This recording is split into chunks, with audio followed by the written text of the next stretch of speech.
বাংলাদেশ ও আন্তর্জাতিক খ্যাতিসম্পন্ন মুফাসসিরে কুরআন এবং ইসলামিক স্কলারশিপ প্রাপ্ত বক্তা মাওলানা মোহাম্মদ মিজানুর রহমান আজহারী 1990 সালে 26শে জানুয়ারি ঢাকার ডেমরা থানায় জন্মগ্রহণ করেন। তার দাদার বাড়ি কুমিল্লার মুরাদনগরের পরমতলা।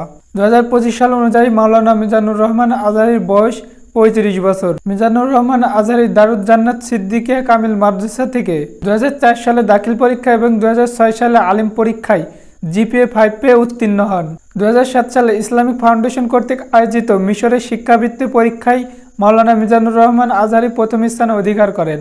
পরবর্তীতে তিনি মিশরের আল আজহার বিশ্ববিদ্যালয়ে আন্ডার গ্রাজুয়েট করার জন্য মিশরে পাড়ি জমান। সেখান থেকে ডিপার্টমেন্ট অব তাফসির অ্যান্ড কুরআনিক সায়েন্স থেকে 2012 সালে শতকরা 80% সিজিপিএ নিয়ে অনার্স পাশ করেন।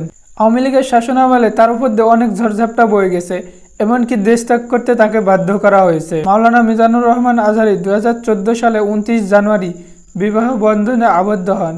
বর্তমানে তার 2টি কন্যা সন্তান রয়েছে।